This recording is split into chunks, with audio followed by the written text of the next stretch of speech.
अब लोग इंतज़ार कर रहे हैं कि मैं कुछ कहूं।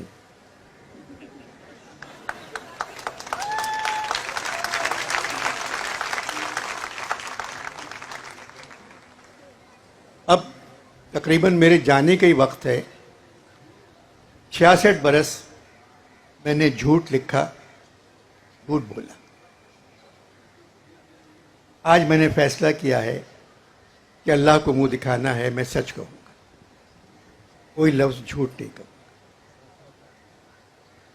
पाकिस्तान दुनिया का सबसे अच्छा मुल्क है।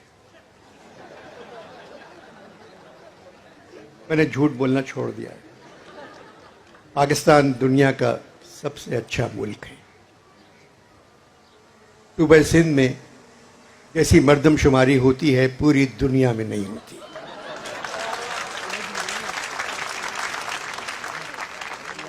सिंध की हुकूमत ने यहाँ की मर्दमशुमारी करके एक मिसाल कायम कर दी। कोई गरीब नहीं है पाकिस्तान में, एक आदमी गरीब नजर नहीं आता, न सड़कों पे, न गांव में, न देहातों में, सब अमीर है। पाकिस्तान पे कर्जा नहीं है, एक आने का कर्जा नहीं है। जो पैसे हमारे दिए मिले हैं हमें वो तोहफा है, और गिफ्ट को कर्जा नहीं कहते। बिला वजह अखबारों पे और सब पे तकरीरें होती हैं कि हम कर्जे में दबे हुए हैं। पाकिस्तान की फौज दुनिया की बेहतरीन फौज है।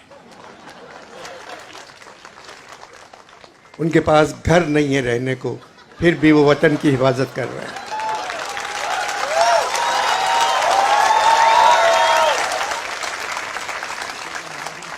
उनके पास गाड़ियां नहीं हैं, वो पैदल सरहदों पे जाते हैं।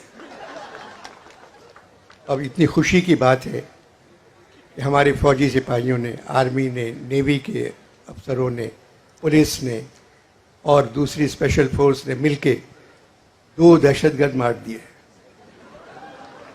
ये दुनिया में नहीं होता ऐसा।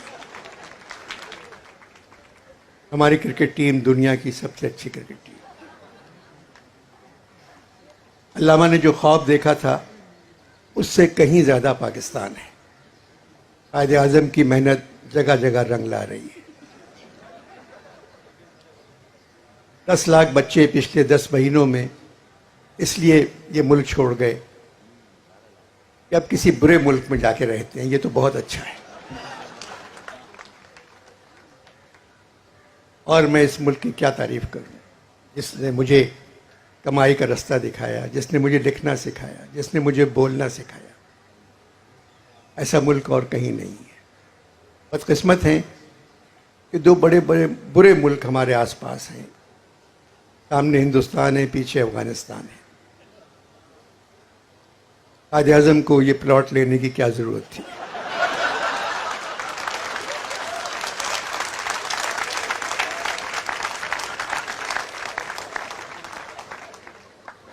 के बाद जो मैंने मर्दमशुमारी की थी उस पर ज़रा जोर दें जहन को। मर्दमशुमारी बहुत ज़रूरी है, और कराची जैसे शहर के लिए जहाँ 3 करोड़ लोग रहते हैं, 3 करोड़ रहते हैं, मगर सरकार कराची में सिर्फ मर्दों को गिनती है। मर्दम की वजह से औरतों को नहीं गिनती। वो समझती है मर्दमशुमारी सिर्फ मर्दों की होती है। ऐसा नहीं होना चाहिए। मगर अल्लाह ताला का करम है कि इन तमाम अच्छाइयों के बावजूद पाकिस्तान में लोग जिंदा हैं। कब का मर जाना चाहिए था। अब मरते इस वजह से नहीं है कि सारे डॉक्टर बाहर चले गए। तो बाहर मतलब 15-20 हज़ार डॉक्टर बाहर हैं, वो अगर पाकिस्तान में होते तो हम सब मर चुके होते। पहले इस बात की खुशी मनाएं और इसके बाद सब मिलकर कहें पाकिस्तान जिंदाबाद, जिंदाबाद। अभी मैं लाहौर से आया हूँ, वहाँ कुछ कह गया था, इस वजह से कुछ नहीं कह रहा हूँ। कराची की उर्दू कॉन्फ्रेंस में कुछ कहा था, अब नहीं कहूँगा। शाह साहब ने कहा अनवर भाई मेरी इज्जत का सवाल है, किसी के बारे में कुछ मत कहें। मैंने कहा शाह साहब मैं सिर्फ स्पेशल बच्चों के लिए कह सकता हूँ। कह लगे कहे, मैंने कहा वही तो पावर में है। एक आदमी नॉर्मल नहीं है। फिर भी पाकिस्तान जिंदाबाद। अनवर भाई, ये और यूपी के हवाले से आप मुबारकबाद इनको बनती है ना? ये ऑक्सफोर्ड वाले तो कमाल करते हैं, दूर दूर से लोगों को बुलाते हैं और फिर करीब नहीं आते। अरशद मियाँ बहुत अच्छे हैं, बहुत मेहनत करते हैं और हमेशा कामयाब रहता है। लाहौर में जो शाह साहब मेला लगा के आए हैं, ऐसा मेला पंजाब में कभी ज़िंदगी में लगा ही नहीं। मतलब सोच नहीं सकते आप लोग कि क्या हुआ है लाहौर में। सड़कें बंद, माल रोड पे ट्रैफिक बंद, तबाही। और एक लगा कि पंजाब पहली मर्तबा जागा है, और पंजाब जागता है तो सभी जाग जाते हैं। अगर फिर जागने के बाद पंजाब फौरन सो जाता है। अगर ये कि शाह साहब ने कमाल किया, वहाँ एक अदबी फेस्टिवल बहुत हो रहे हैं। उससे पहले एक और अदबी फेस्टिवल हुआ फेयर हॉल में, फिर शाह साहब का फेस्टिवल हुआ, फिर लाहौर में हुआ, ये कराची में ऑक्सफोर्ड का, इस्लामाबाद में है, गोवादर में है।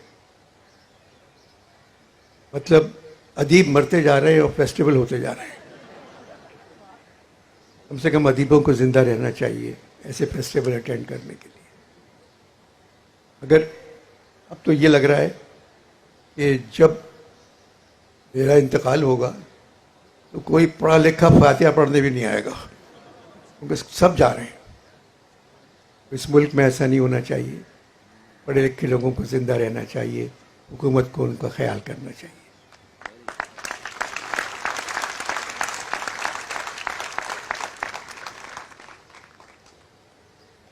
फैज साहब का शेर है, दयारे यार तेरी जोशिशे जुनू पे सलाम, दयारे यार तेरी जोशिशे जुनू पे सलाम, मेरे वतन तेरे दामाने तार तार की खैर।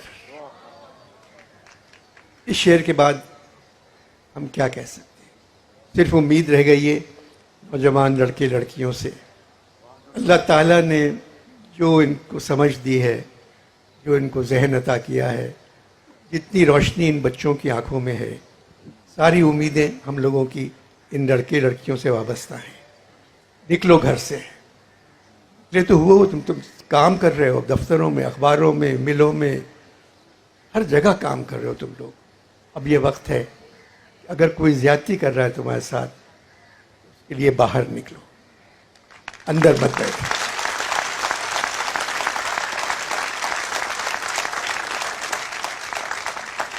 तुम ही लोग हो, इकबाल का ख्वाब भी तुम हो, कायद की मेहनत भी तुम हो। हम लोगों ने कुछ नहीं किया, धेले का काम नहीं किया मेरी उम्र के लोगों ने। खाली मेरा काम ये नहीं है कि मैं टेलीविज़न पे आके हर हफ्ते लोगों को खुश रखूं। मेरा काम दूसरा था, पढ़ाना था, बच्चों को पढ़ाना था। मैं नहीं कर सका वो काम। हर काम हुकूमत पे मत छोड़ो, क्योंकि वो तो कुछ नहीं कर सकती, कुछ नहीं कर सकती। कायदा भी बदल दिया गया है।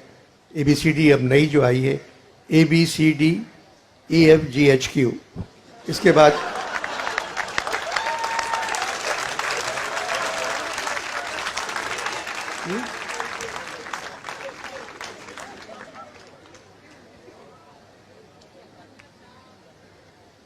और फिर एक GHQ की और भी बड़ी अच्छी बात है। हमारे फौज के सरबराह जो हैं वो हाफिज GHQ, हाफिज जी उर्दू में, बहुत अच्छे आदमी हैं, इंशाल्लाह अच्छा काम करेंगे, नेक आदमी हैं। उनके बारे में आज तक मैंने किसी से कोई गलत लफ्ज़ नहीं सुना। मगर जिन हालात में रहते हैं लोग, शाह साहब ने मुझसे कहा है कि जहरा आपा की एक नज़्म सुना दें। सुना है जंगलों का भी कोई दस्तूर होता है, सुना है शेर का जब पेट भर जाए तो वो हमला नहीं करता, दरख्तों की घनी छांव में जाकर लेट जाता है। हवा के तेज झोंके जब दरख्तों को हिलाते हैं तो मैना अपने बच्चे छोड़कर कौवे के अंडों से परों को थाम लेती है, कौवे के अंडों को परों से थाम लेती है। सुना है घोंसले से कोई बच्चा गिर पड़े तो सारा जंगल जाग जाता है। किसी नदी के पानी में बहे के घोंसले का गंतुमी साया लरसता है तो नदी की रुपहली मछलियां उसको पड़ोसी मान लेती है। कोई तूफान आ जाए, कोई पुल टूट जाए तो किसी लकड़ी के तख्ते पर गिलहरी, सांप, चीता और बकरी साथ होते हैं। सुना है जंगलों का भी कोई दस्तूर होता है। खुदाबंदा जलीलो मोतबर, दानाओ बीना मुंसिफो अकबर, मेरी इस सरजमी पर जंगलों ही का कोई दस्तूर नाफिज कर।